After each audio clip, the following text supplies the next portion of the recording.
Nothing like having a little bit of shredding, beautiful metal music to start off with a stream. I'm sorry, guys, if that's not your thing, but thank you guys all so much for being here. I can take these off. Don't need the music anymore. Thank you so much for being here. Welcome in, everyone. So glad that you're here. As my wife pointed out, I start off every show saying that. I'm so glad that you guys are spending your time here, tuning in to the Mr. America, the Bearded Truth Show. I'm, of course, Jason Lyon, your neighborhood-friendly libertarian, talking about politics and social issues, one liberty at a time. And I want to thank you guys for being here as we discuss tonight the grand topic of the Constitution. I do want to point out a comment from the comment section. Caution. Extremist content, governmental supervision advised. Yes, the government would like to supervise this. The government would like to change up what we're talking about. They would not like to arm you and equip you with the constraints that have been placed upon them to ensure that you guys don't know what they are limited to by the confinements of what we're going to be talking about in this show tonight. So there's a lot of good stuff here. And yes, as Jimmy said, share. As you guys, I appreciate each and every one of you guys helping out the stream by liking, by commenting, by sharing, by interacting in any way and every way that you guys are. I love you and I appreciate you all so much. First, we want to start off with saying some big thank yous to Muddy Waters Media, for Matt and Spike for creating or for being a part of this fantastic show or this platform, for allowing me to come on here to air my grievances with y'all as protected by the First Amendment, to be able to discuss these topics. It couldn't be done without Matt and Spike running this fantastic platform. And so excited to be here, so honored to be allowed to be on these waves, these airwaves, or these technological waves. They're not even airwaves anymore. If you're on your Wi-Fi, it's airwaves. There we go. There's my loophole. Some other quick things. I have 24 hours without smoking a cigarette. So I joined the Muddy Waters crew, and I am now actually vaping. So we've got some changes coming along, and I'm excited to see as we continue to change, as we continue to develop, as we continue to embolden our knowledge and our arguments and our discussion points of being able to make a difference in the communities around us. A lot of people have had issues in saying that the libertarians are never going to get elected. Well, we have hundreds of libertarians elected right now. But the more important thing, arguably, is that our arguments have been working, that we've been able to change up the talking points from Republicans and Democrats of getting them on board with us, even if they do in some ways bastardize what we talk about. So we will work towards a smaller government. We will work towards an accountable government and a responsible government. And we'll do it by any means necessary. And if that means coming here to Muddy Waters Media and checking out myself on Monday nights, Spike and Matt on Tuesdays, Spike on Wednesdays, Matt on Thursday, and of course Eskimo and Cajun on Fridays, then that's what we will do. And we will continue to work on these endeavors in any way possible in order to make these positive changes. So a big thank you again to Muddy Waters Media for allowing me the opportunity to hit these airwaves with you all. I appreciate each and every one of you guys taking some time, hopping in here, liking the stream, interacting with the stream, and sharing the stream. It means a lot. And of course, if you guys are interested in taking this on the go, you can find us on all of your favorite podcast apps. But of course, you can go to anchor.fm/muddied waters, and you can always do the call-in moment, which will be aired on Tuesday nights. And of course, you can find us on Facebook, where we stream live. You can find us on YouTube, where we stream live. You can find us on Float, on Twitter, on Periscope. I mean, just countless ways you can find us and enjoy the content that we continue to produce for you guys week in and week out. Does anyone else watch on two platforms at the same time? I'm sure there are some people that do. I've seen some chatters that will chat in one and chat in the other. But thankfully, when you're here on the Mr. Murica the Bearded Truth show on Monday nights, I allow for the chat to be there on the screen so you guys can see as people from YouTube and everything else chatting it up. Thank you, Janice. She said congrats on giving up the cigarettes. It wasn't hard at all. I mean, when you got some fruity blue raspberry ice. But yes, tonight we are going to be discussing the Constitution, and this is something that I still feel like I'm well versed in, despite the fact that I have not been very active in utilizing it in a lot of day-to-day arguments and such forth, because I've kind of fallen away from the idea that it's necessary anymore.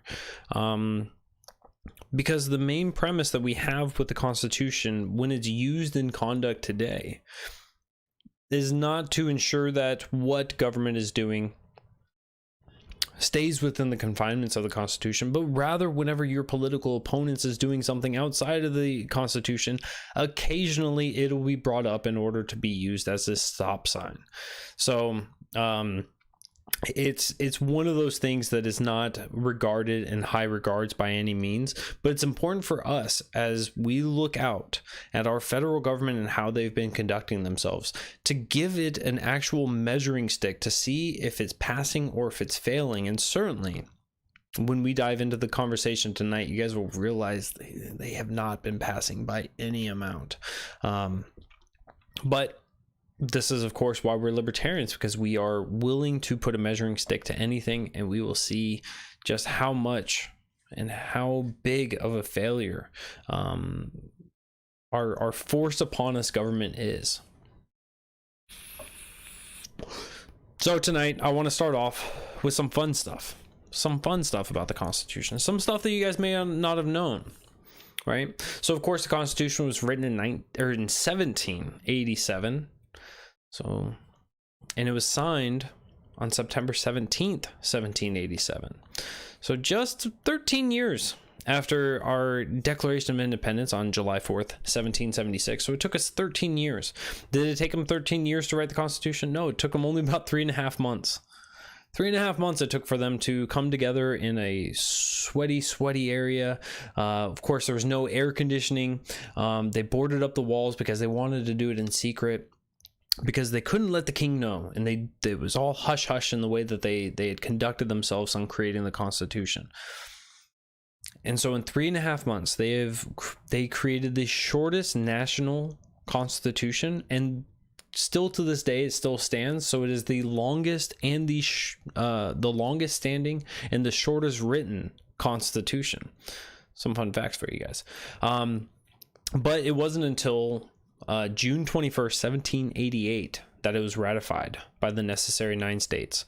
The last state to actually sign on was Rhode Island. Of the 13 original 13, Rhode Island was willing to go to a civil war when over the Constitution as it was originally written. Why would you ask that? Why would they be willing to go for a civil war? Because the Bill of Rights was not in existence at the time.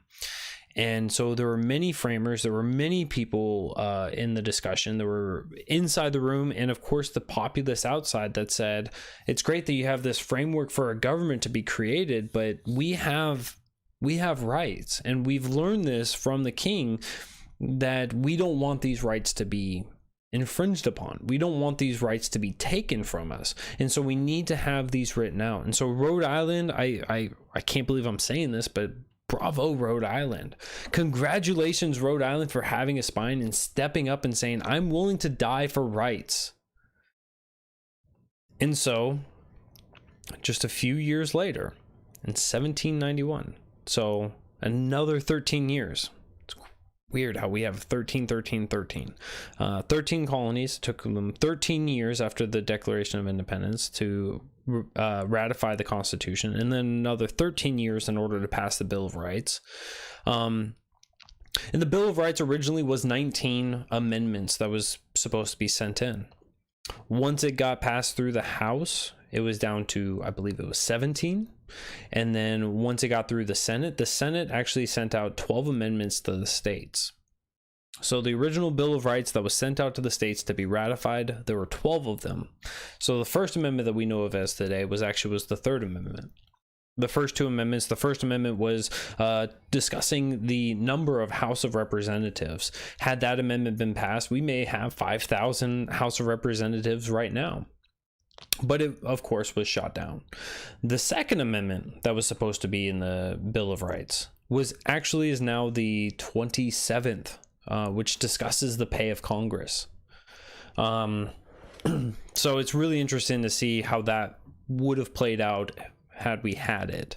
But of course, you know, these are some of those uncommon known things of the Constitution itself. And then, of course, the oldest signer of the Constitution, or the oldest delegate for the Constitution, was actually Benjamin Franklin at 81 years old. 81 years old. Now, if he lived to be 81, right, and then he had a child that lived to be 81, you know, or somebody was born the day that he died and lived to be 81, and then another person to 81, that would actually bring us up to about here. Really interesting how short of a country we've been, and how well this Constitution has actually been in place. I wouldn't say that in use, of course, because of the preceding discussion that we've had on this. But the youngest was also Jonathan Dayton of New Jersey, and he was a mere 26 years old. Checking out the Facebook comments, or sorry, the YouTube comments, I think somebody said that they miss Kelsey, and so I'm gonna ask the moderators go ahead and handle that person. I do have, just so you guys can see, this was the beard that she rocked, and let's just say it's not very much longer than mine. But there it is. Jimmy is making a good point. We actually know somebody that is a descendant of the youngest delegate to the Constitution.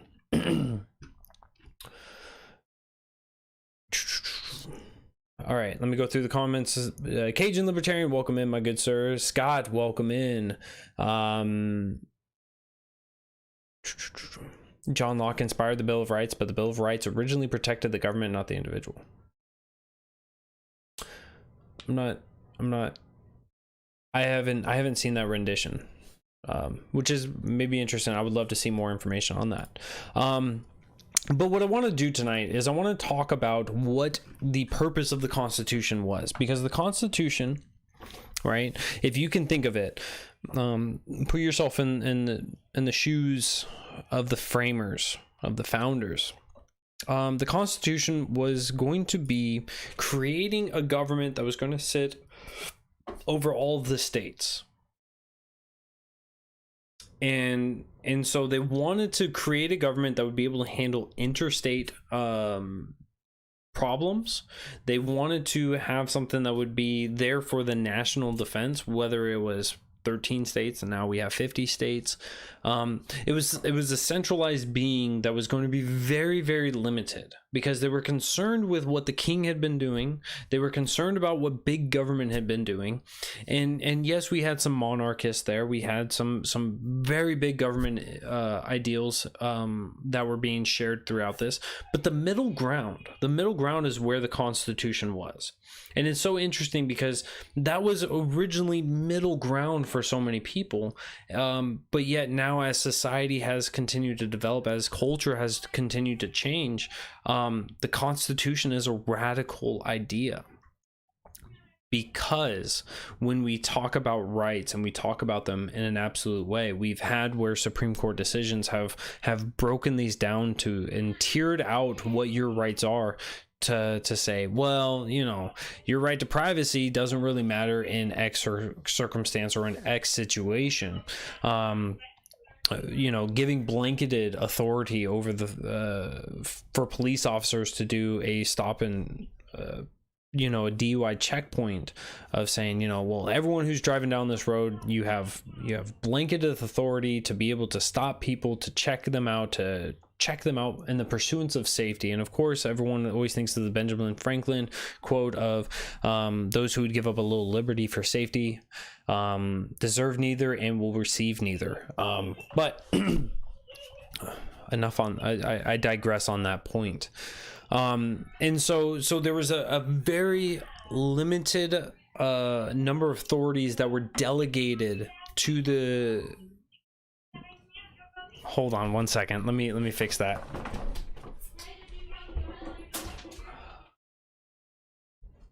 Apologize for that. I saw it was popping up on the microphone. As much as you guys want to hear about a 2-year-old and her potty training, and so we wanted to give them very enumerated authorities that were delegated to them. Delegated, of course, means something that you possess that you give to somebody else, right? And that doesn't mean that you give it away and it's just yours to have unlimited control with and everything else. It is actually something that you can take back, but in the way of the compact and the way that it was written, right? These are things that are more just given to them, but it doesn't mean that it hasn't been abused. And so when we look at the Constitution itself, right, there are 7 articles within the Constitution, and each article is a different grouping of how it's structured, right? Article 1, of course, is all about what Congress can do, right? Your House of Representatives and your Senate. Your Article 2 is your presidential, right? Your executive branch. What can the executive branch do? What powers do they have, and how do they function? Article 3, of course, is the judiciary. So we were talking about Supreme Court and subsidiary courts. If we get to Article 4, that's the one that I'm a little more weak on. And I really should have gone into this, but this one's talking about like citizenship. This is talking about how new states coming in, and how in there also it says that basically the states are not allowed to just decide their own form of governance from what we have. So we won't be able to allow for like California to become a dictatorship. We won't allow for South Carolina to decide just I can't even think of another one right now, but we don't allow, or yeah, so for just to go full-fledged communism, if you will, there has to be this similar structuring in the way that it goes. Article 5, of course, is the amendment process. This is something that this is what gives the teeth to the point of when people say the Constitution is a living, breathing document. Yes, it is, because we have an amendment process. It means that we can change it. It's not written in stone or scribed in stone, and that's the way that it's going to be, but we can actually continue to work to amend it. And so we do have people attempting to do an Article 5 convention of the states, where the states can actually start an amendment process in order to try to control a little bit of government. And I'm sure that we will have discussions in the future over what Article 5 Convention of the States wants to do, how their solutions, if you will, or amendments to the Constitution is actually going to curtail big government. And so we'll dive into that in the future. Article 6, of course, is kind of just bringing everything together, but it also, one of my favorite clauses, of course, is Article 6, Clause 2, which is the supremacy clause itself. Which just basically says there's a hierarchy, right? There's something that is superior across the land. And it's not the federal government, it's not the state government, it's not this person, it's not Joe Schmo, but it actually brings it all together. And yeah, I'm going to go ahead and read it for you guys. This Constitution and the laws of the United States, which shall be made in the pursuance thereof, and all treaties made or which shall be made under the authority of the United States shall be the supreme law of the land. So that nowhere in there does it say that the federal government is supreme. Nowhere in there does it say the Supreme Court, the federal Supreme Court is supreme. Nowhere in there does it say that, you know, New Mexico is, or at that time, right, South Carolina is the supreme. This is just saying that the Constitution, laws made in the pursuance thereof, treaties that are made within the confinements of what the Constitution allows, these are all things that are law of the land in the way that they function. This is what gives the Constitution teeth. This is what gives us the understanding the rest of this Constitution gives us the understanding of how the Constitution actually functions whenever we have a concern, whenever we have an issue. And so as we discuss some of the other portions of the Constitution, as we continue talking, it's important to reflect back that this is the supreme law of the land. If a law is made and it is in the pursuance of protecting that or enshrining that portion of the Constitution, it too is the supreme law. Laws that go against are inferior. And so when you have contradicting laws, right, you always have to follow the superior law rather than the inferior law, which, as somebody who believes that you have rights, as somebody who believes you have natural rights created and endowed upon you by your creator, regardless on if you're a religious person where it is your God that has endowed you with this, or if you're secular minded wherein your parents, by merely creating you as a person, you have unalienable rights, and we have a constitution that enshrines those, that when they're enumerated, especially when they're enumerated in the Constitution, that you have these rights and they should not be infringed unless there's an actual process, which is also enumerated within the Bill of Rights. And anything that falls below that is abject failure. And Article 7 is about the ratification of it. So, a lot of good stuff within that. U.S. Code contradicts the Constitution. Absolutely, it does. Let me go back and read through the comment section again real quick. Federal government should be an oversight committee, not the mass institution that it is today. I agree.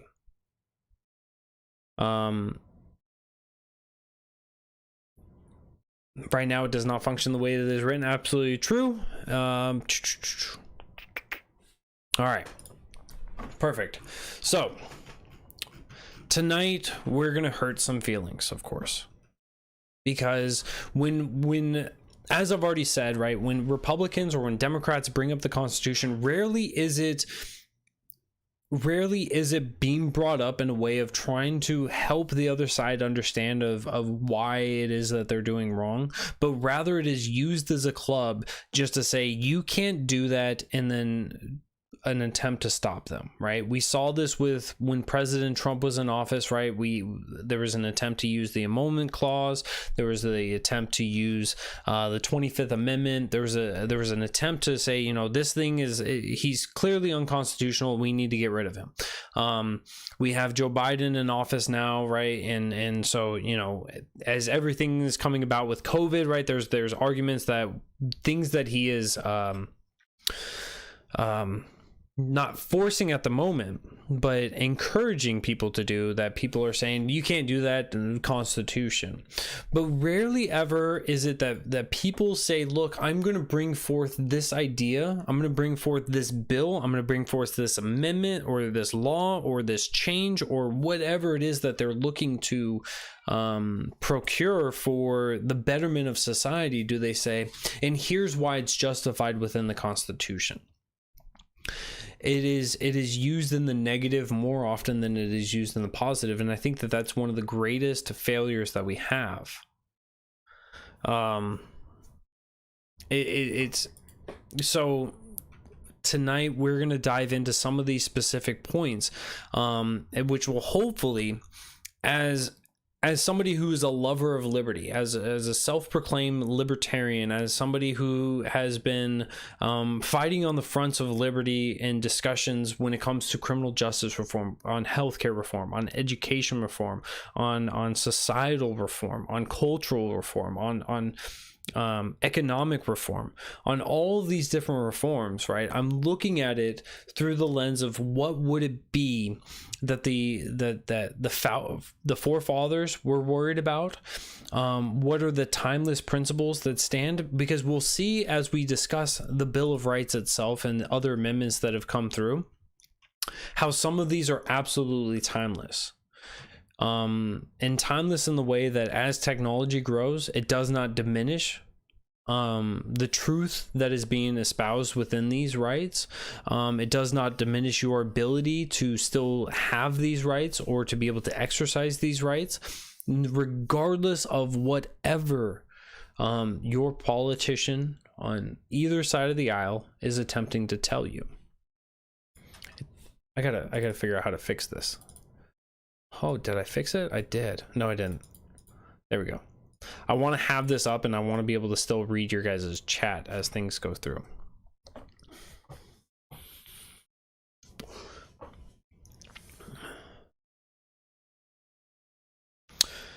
So, as I said, 13 years after the Constitution was ratified, we finally had the Bill of Rights put in place.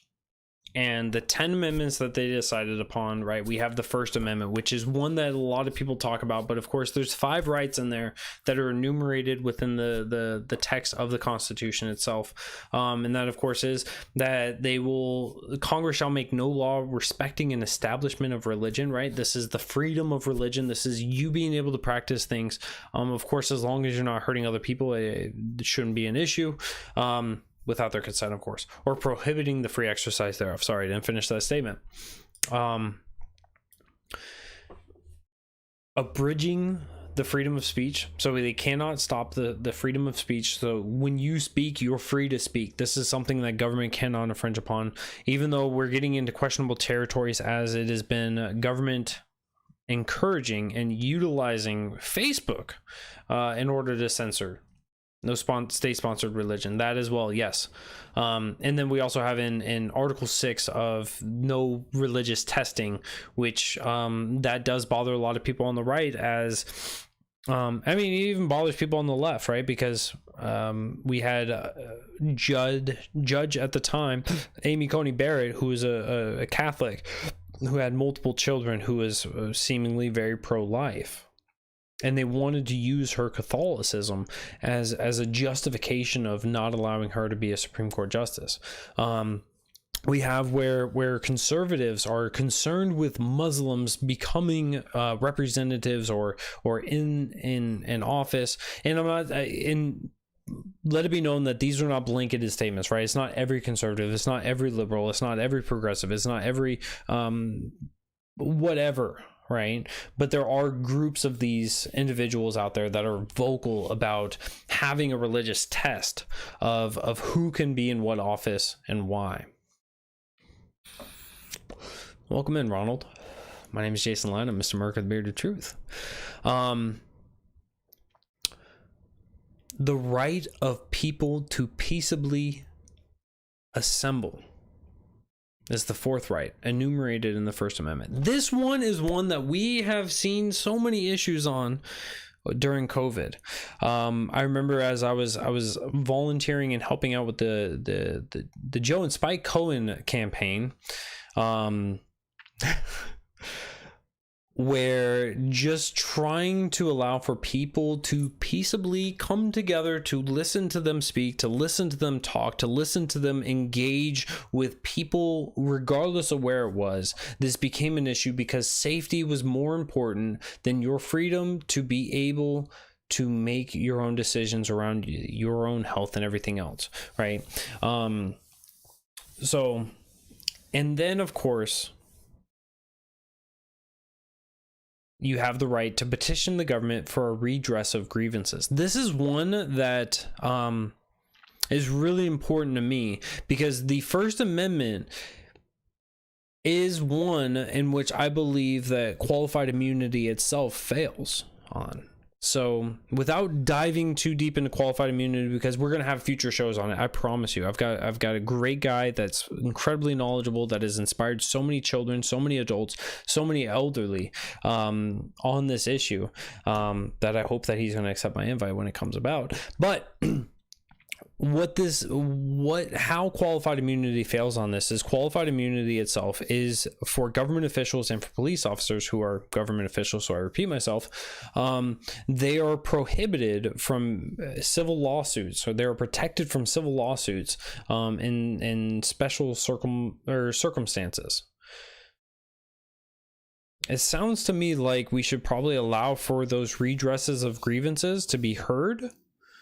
And then maybe if the courts deem them to be unfit of winning, then the courts can do what the courts have been doing. Anyone? Bueller? So the First Amendment, incredibly important. Grateful for the First Amendment. Thankful for Rhode Island willing to, threatening to go to a civil war over ensuring that we had the Bill of Rights enacted. Amendment 2. This is one that we are seeing a lot of discussions on. We see this one a lot more whenever it is a Democrat in office, and it becomes a floor mat when Republicans are in office. A well-regulated militia being necessary to the security of a free state, and the right of the people to keep and bear arms shall not be infringed. So a well-regulated militia shall not be infringed, being necessary to the freedom of state or security of a free state. The right of the people to keep and bear arms shall not be infringed. Both of these things. Where there's a lot of context that is missing from this is that we use the terms of today. Well-regulated. What does well-regulated mean today? Of course, it means that you have regulations on it. You have burdens. You have hoops you have to jump through. You have to make sure that you're doing everything right. There's plenty of things that are prohibited in the way of you being able to have firearms and everything else.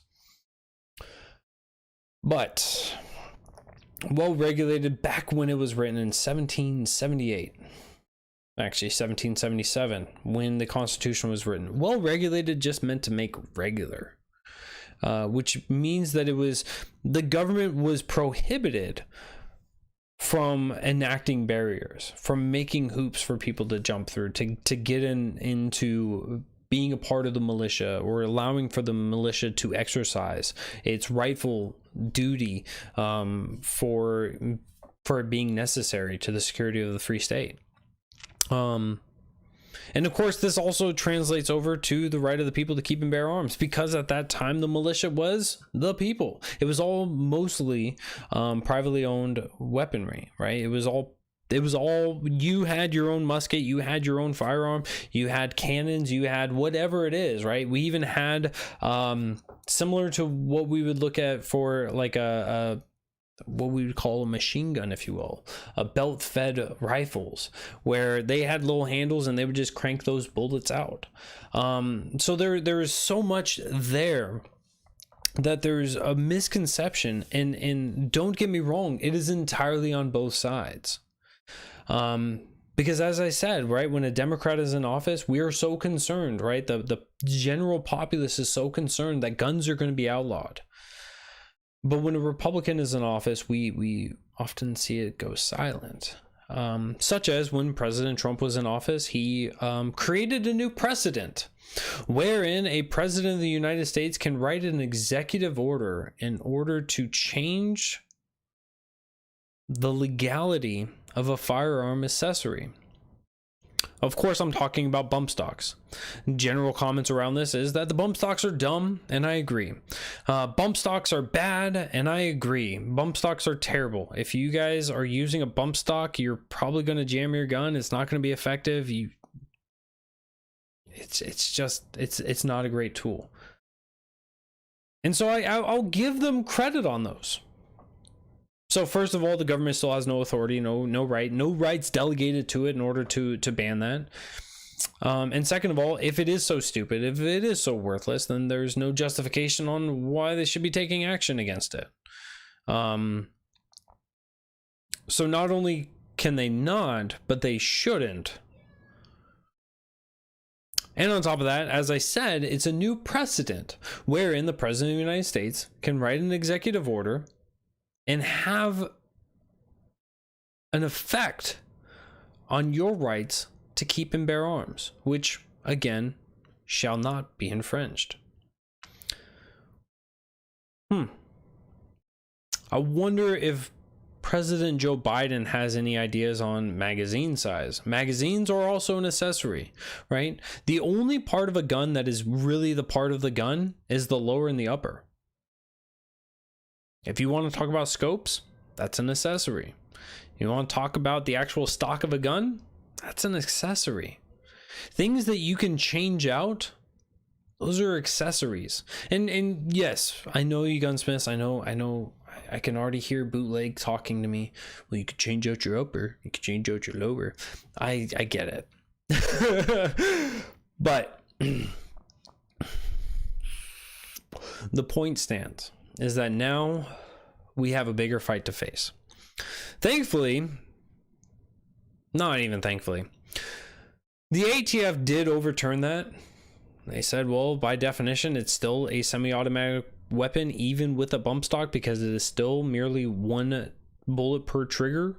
And so therefore the definitional change made by the executive order is null and void. But it wasn't struck down on the premise of course, the Constitution, which, as we said earlier in the show, Article 6, Clause 2, it is the supreme law of the land.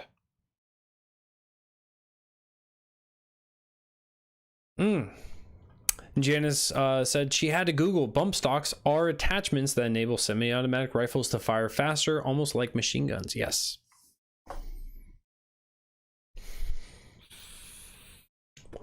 Amendment 3, which I am a part of the Third Amendment absolutist group, because the Third Amendment is one that's not really being infringed upon, thankfully, right now. And it doesn't really have any historical context in which it has been being violated. But no soldier shall in the time of peace be quartered in any house without the consent of the owner, nor in time of war, but in a manner to be prescribed by law. Some people would talk about police using your private homes, driveways, etc. On this, and I don't know if I give it that full authority. But of course, if you do not agree with the police officer using your yard, your driveway, or your private road as a means of sitting out and waiting for somebody to violate the law in front of them, you can of course encourage them to leave, and they have to. Amendment 4th, the Fourth Amendment, One of my favorites.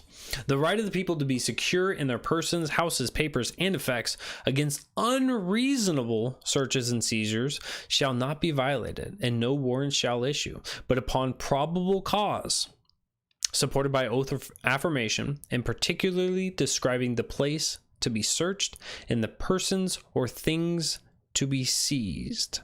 So this is where we have people, law enforcement coming through with search warrants, right? So they have to take their evidence that there's been a crime being committed to a judge. The judge then says, I agree that this is enough of a probable cause, and I authorize you to go and search this house, or this locker within this house, or this computer within this house, or this flash drive within this office, or, you know, very specific as to what they're allowed to go in and go into.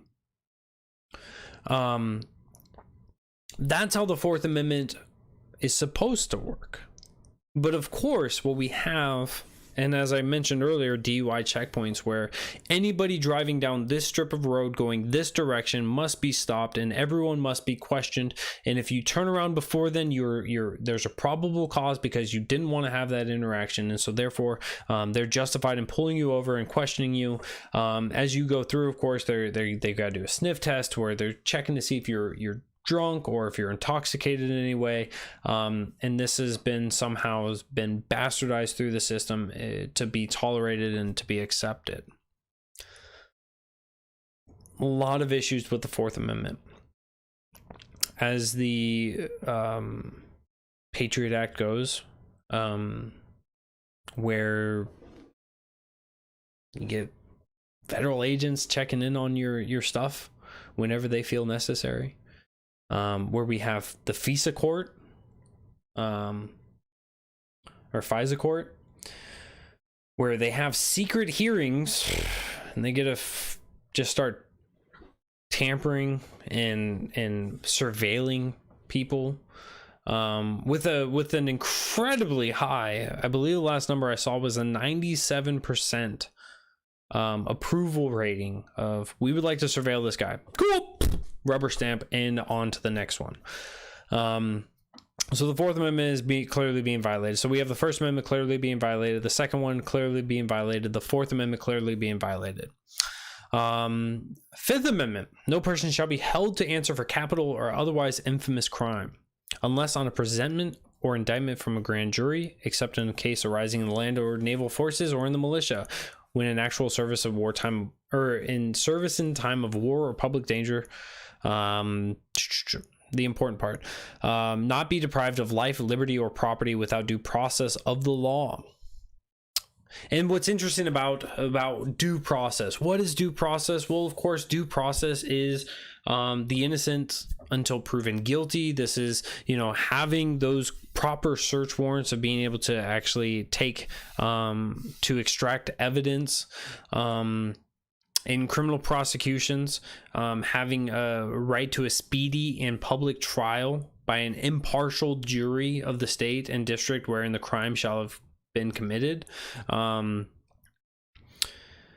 You get to face your accusers, to be confronted with the witnesses against him, to have compulsory process for obtaining witnesses in his favor, and to have assistance of counsel for his defense. Of course, this is your Miranda rights. You have the right, you're under arrest, you have the right to remain silent. Anything you can and will be used against you in the court of law. If you cannot afford an attorney, one will be appointed to you. That was, of course, the Sixth Amendment. A lot of that I was reading is from the Sixth Amendment.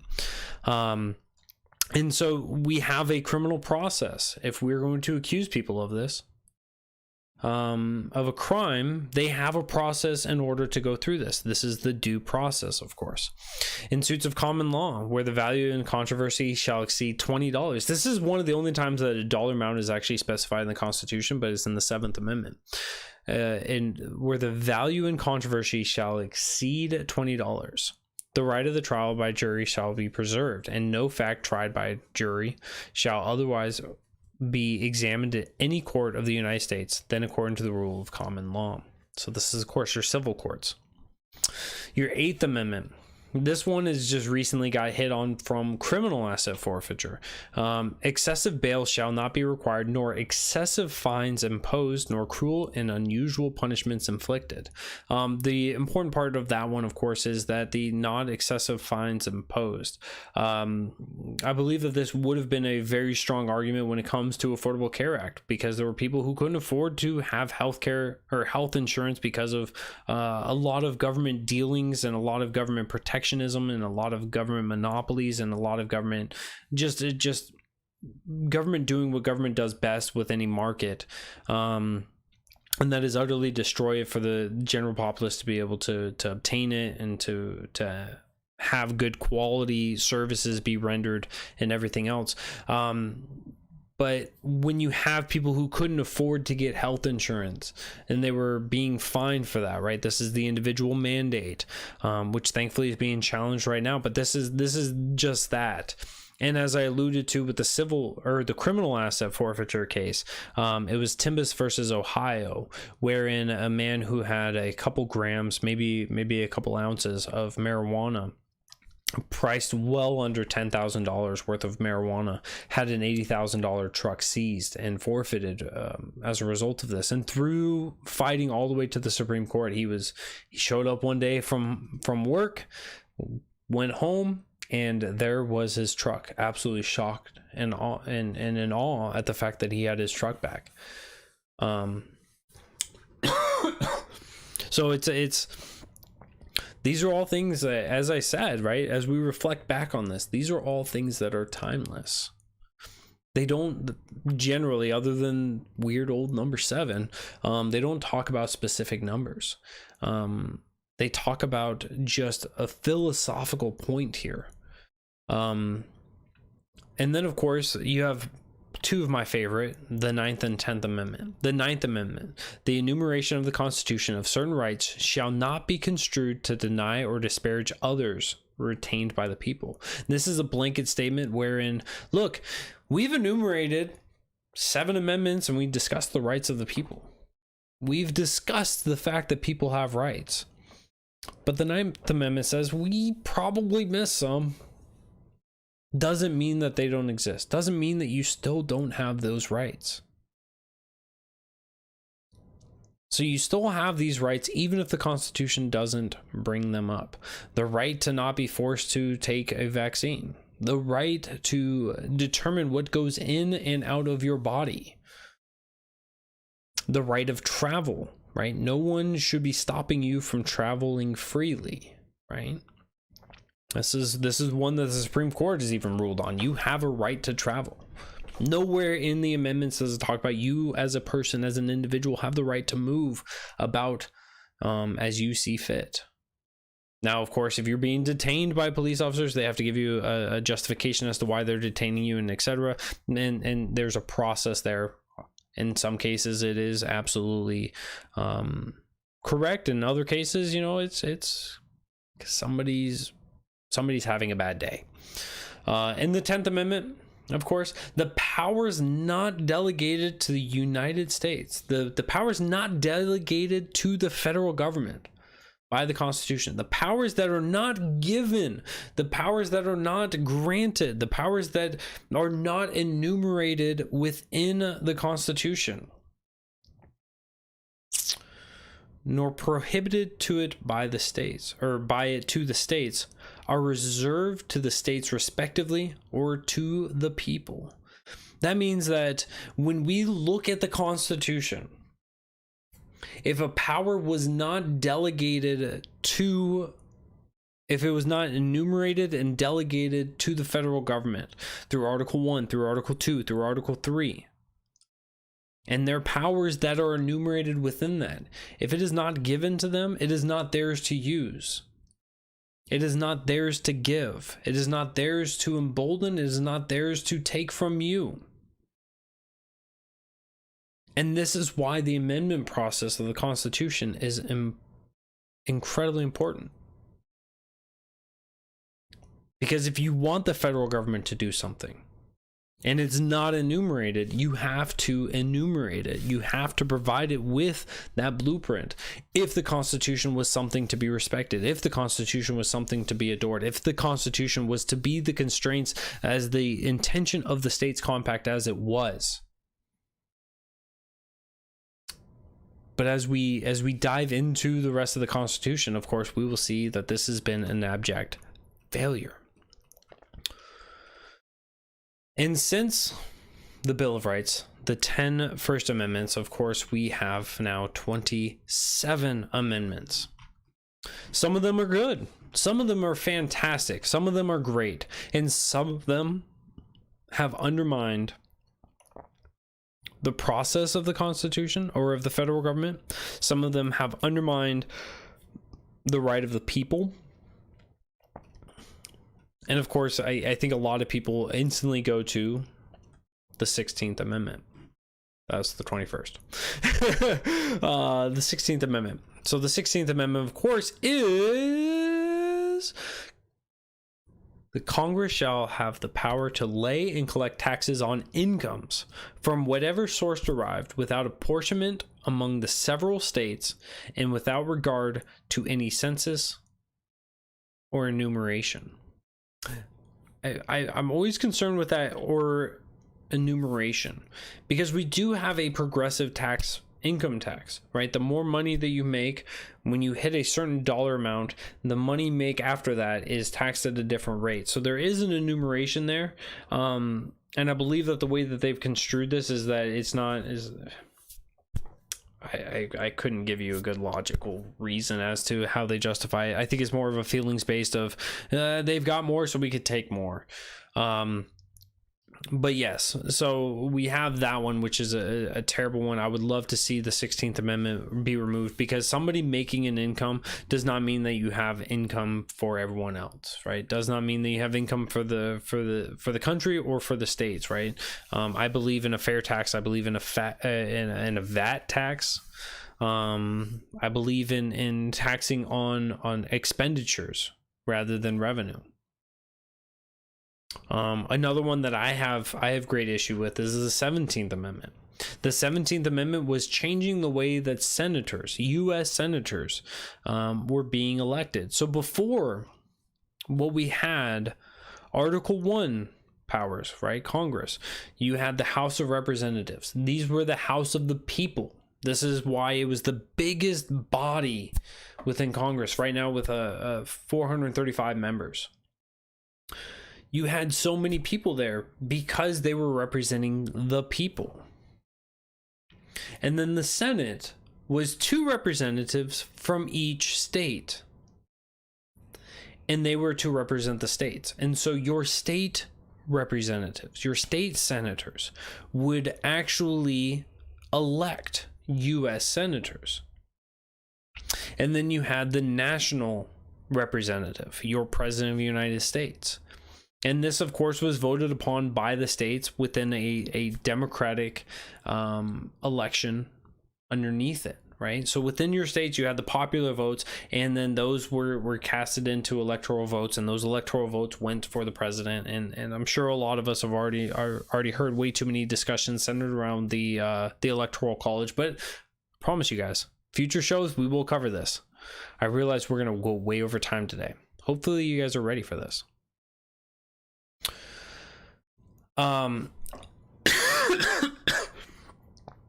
So what the 17th Amendment did was it took the states' power at the federal Congress, and it took it away entirely. So now you have a popular vote for senators across the state, and you have a popular vote within districts for your House representatives.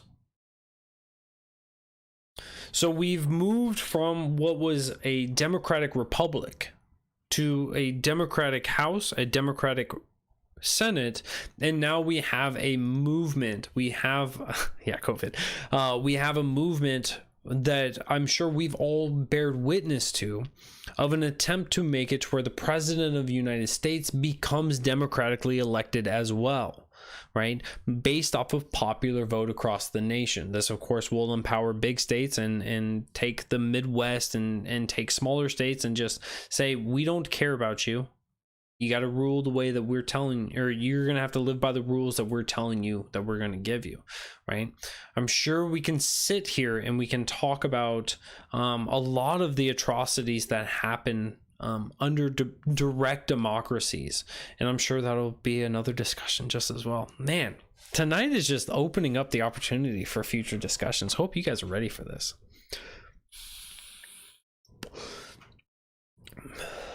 But there were also good amendments as well, of course. The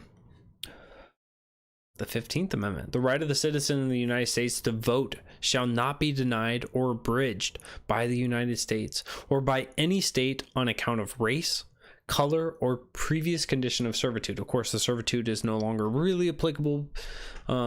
Yes, people are still being enslaved to this day. But yes. But you cannot be stopped from voting based on your race, color, which is fantastic, right? Allowing for everybody to vote. We also had, I'm blanking on which amendment it is, and I don't want to sit here and read all of them, but we also have the amendment for women to vote, right? Because if we look back to the Declaration of Independence, there was a line in there that I believe in the line. I believe in the intention of the line. But when it was put into practice at the time, it was terrible because it didn't live up to its own words. And that, of course, 23rd, thank you so much.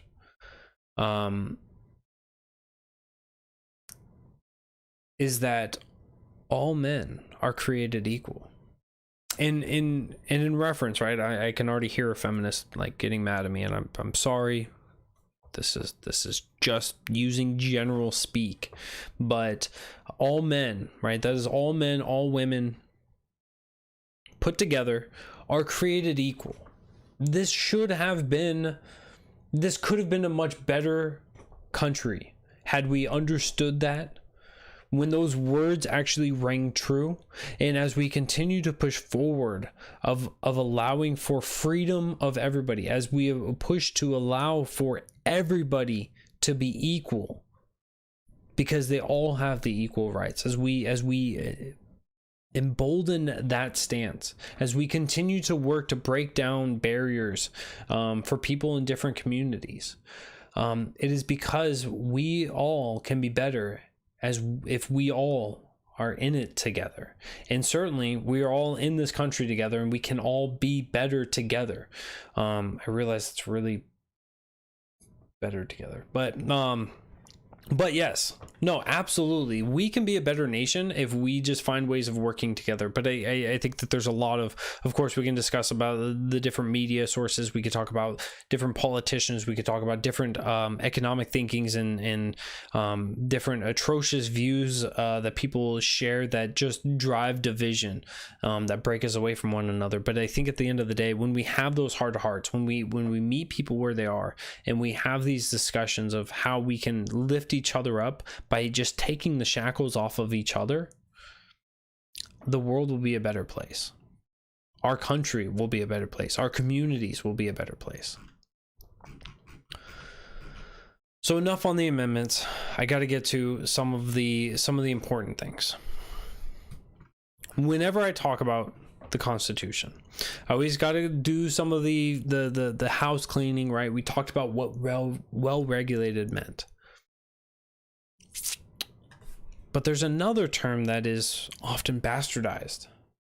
So understanding that from the 10th Amendment, that if it's not enumerated, it's not a given, it's not granted as an authority. Understanding that Article 6, Clause 2, the Supremacy Clause, that if it's not in the Constitution or in the pursuance of the Constitution, it is not the supreme law of the land, and therefore inferior, and therefore shall not be followed.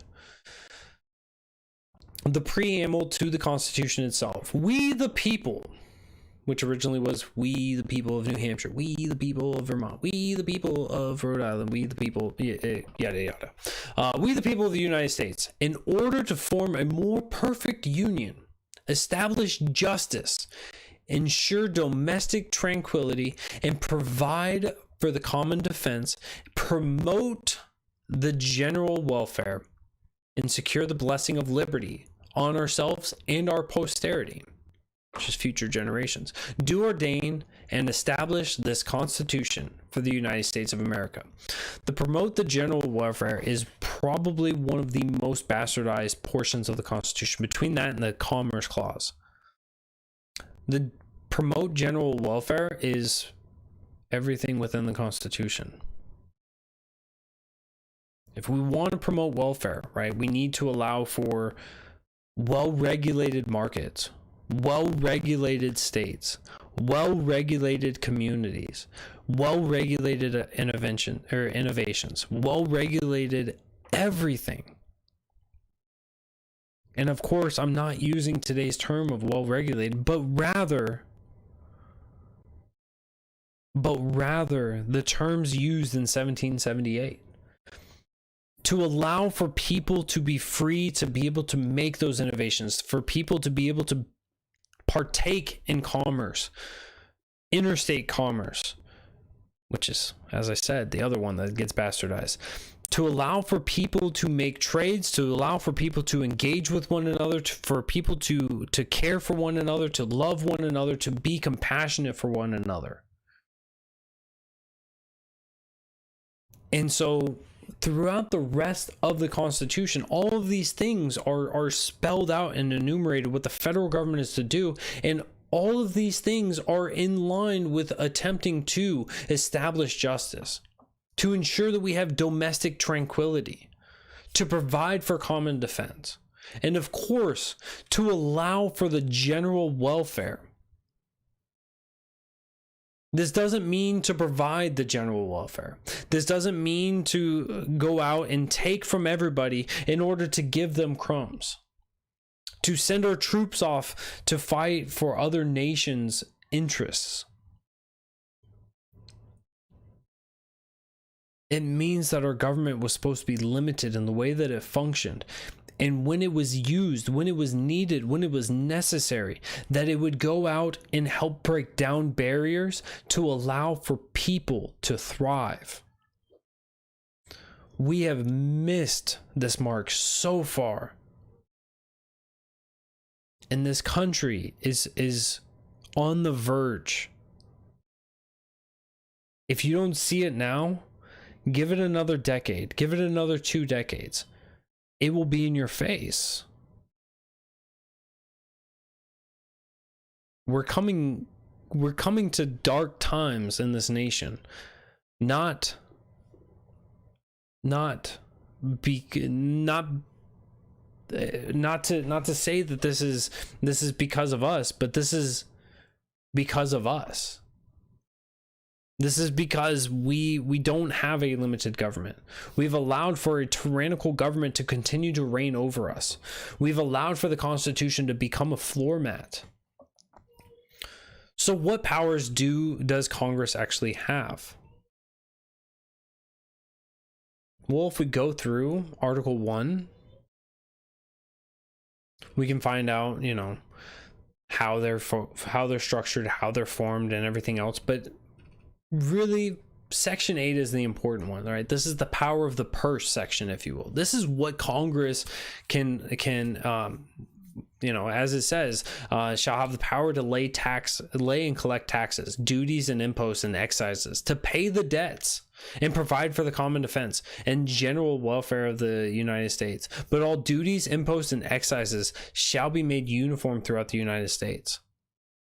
So when they want to provide for the common defense and they want to provide for the to pay the debts for the general welfare of the United States, what does that mean? Well, of course, it's everything following in Article 1, Section 8. Borrow money on the credit of the United States, regulate commerce with foreign nations, regulate again, right? To make it where you can have that. And among the several states and with the Indian tribes, to establish uniform rule of naturalization, to coin money, provide for the punishment of counterfeiting the securities and the current cash of the United States, to establish post office and post roads. Where we're going, we don't need roads, but they need roads. To promote the progress of science and useful arts by securing for limited times to authors and inventors the exclusive right to their respective writings and discoveries. So this is intellectual property. To constitute tribunals inferior to the Supreme Court, so to create tiered courts, right? So instead of just everything going to the Supreme Court, you have all those underlying courts that you have to go through. To define and punish piracies and felonies committed on the high seas and offenses against the law of nations. Here's one that has been incredibly ignored. To declare war, grant letters of marque and reprisal, and make rules concerning captures on land and water. To declare war. To declare war. World War II was the last time we declared war. How many wars have we been in? So my question, of course, on this is that when we look at the authorized use of military force, or AUMF, is that really in the pursuance of the Constitution? Where a president of the United States can get us into a conflict, and when Congress comes together, creates a resolution to pull us out of supporting the genocide ongoing in Yemen since 2014, and the president of the United States is able to say nay and veto it, such as what President Trump had done? Is this truly in the pursuance of the Constitution? To raise and support armies. To provide and maintain a navy. Oh yeah, navy. To make rules for the government and regulation of the land and naval forces. Provide calling forth the militia. Organizing, arming, and disciplining the militia for the governing and part of them to be employed in the service of the United States. Legislative in all cases whatsoever.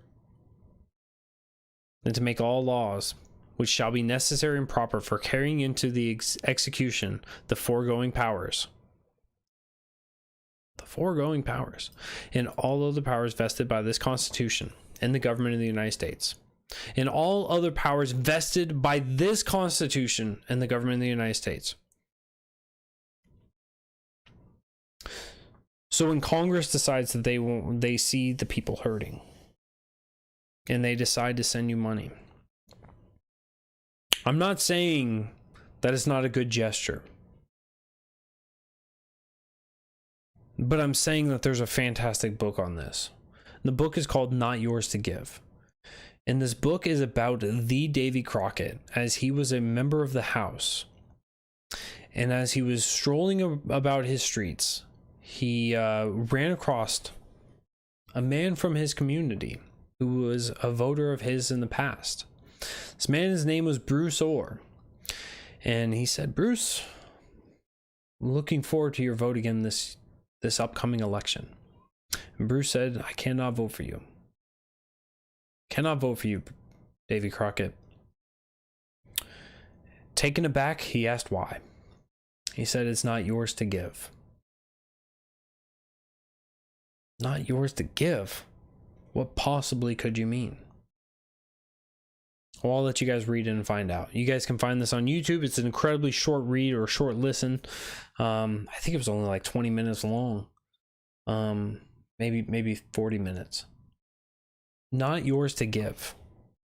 Incredibly moving story about the constitutionality of what a member of Congress can actually spend their money on.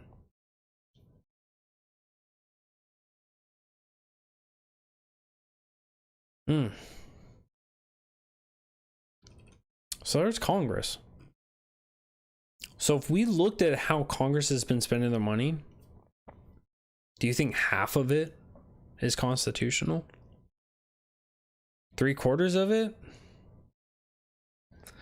Sorry, I went the wrong way. Do you think 1/4 of what they spend is constitutional? No. They've failed us. As we sit and struggle in $28 trillion in debt,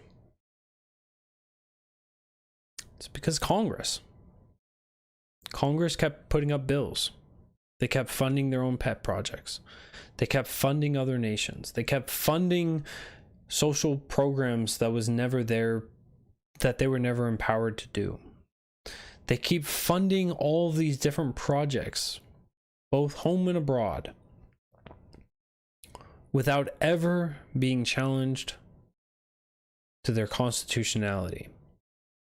Supreme courts have ruled, not using the Constitution, but using their own feelings, because they too are people. And that's why, for me, this was one of my biggest falling into becoming a absolute principled libertarian, was because I read the Constitution from cover to cover, day in and day out. I would be sitting, if I could be honest with you guys, early on in my podcast days, I was sitting talking with a couple podcasters on a Skype call. We would just sit there and brainstorm and just chat it up and talk about like current events and just pick each other's brains and try to come up with better content. And they'd realized that I'd gone silent for about 30-45 minutes. I was sitting there with a Constitution in my hand, reading it. And I kept challenging myself. I realized we've gone so far away from the principles that our founding fathers put in the Constitution to limit the government, to ensure that the people would be free, to ensure that their liberties were protected because of a couple percent tax on tea was the boiling point for them. And they said, "You shall not infringe upon us," that we have a right to freedom of speech. And our government said no. That we have a right to peaceably assemble. The government said no. That we have a right to carry and keep and bear arms. And again, our government said no. And now our government is doing the same thing. And we say we have a right to our privacy. Government says no. We shall not be excessively fined. Government laughs. We have these rights and we've never delegated them to you. We have them now. We have the largest government in world history. We have the shortest constitution. Enumerated powers delegated to our government. Currently the longest standing government.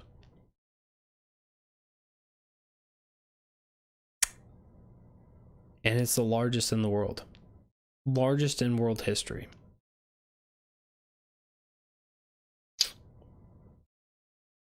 So I know when I speak about the Constitution, there's a lot of great information in here. There's a lot of things that you can take your perspective. I would love to have, the BSL, if you will. There's a lot of great information in here, and there's a lot of good stuff in here that can really fine-tune your perspective on your look into how government deals. And it bothers me. It truly does create turmoil inside me. As we see so many people on the Republican and Democratic side say that they value this very thing, but when you put it in front of them and you say you're advocating against this document that you said you valued, when you put it in front of a politician that has to swear an oath to this Constitution, and it falls on deaf ears consistently, that I'm fearful for the future. We're in a bad, dark place right now with the way our government is. And I'm fearful for just how bad and dark it can really get. So this is one of those, if you guys have taken the time to read this, there's so much information in the Constitution that we are for sure going to be diving much deeper into specific topics. We'll talk about Supreme Court cases. We'll talk about when they got it wrong. We'll talk about when their decisions were just entirely arbitrary and feelings based. Korematsu versus United States of the Supreme Court ruling that you can intern somebody based on their heritage. You're half Japanese, we can intern you. Find that in the Constitution. So we will take time for sure to discuss the Constitution so you guys can be better equipped. When you guys are talking to people who want to use the Constitution as a club against their enemies, but want to ignore it when it's in front of them. But we can use it as leverage in order to continue to have these discussions and bring people to the side of it truly is a problem that our government has gone the way that it is.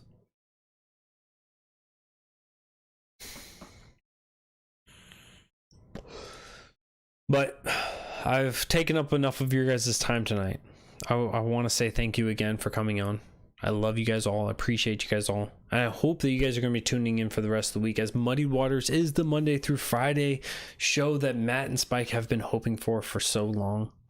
I'm so excited to see the continued growth and the continued push forward as everyone on this platform continues to produce great content, continues to interact and engage with each and every one of you. And I love you guys all. I appreciate you guys all. Thank you guys all so much for your interactions on the stream tonight. Thank you guys for sharing this out when you guys have.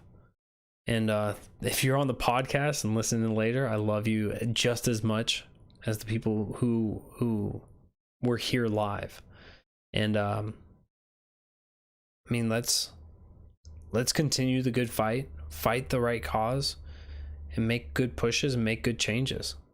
We can do it. Love you guys. I will be back next Monday night, 8 p.m. Eastern.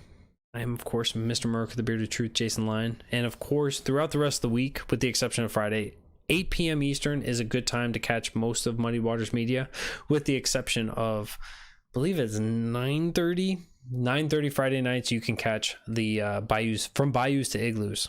So Monday night's Mr. Merc, the Bearded Truth. Tuesday night is Muddy Waters Media with Matt and Spike. Wednesday is Spike Cohen himself on My Fellow Americans. And Thursday nights, of course, the Writer's Block with Matt. So with that, I'll catch you guys next week. I appreciate and love you all, and I'll see you guys soon.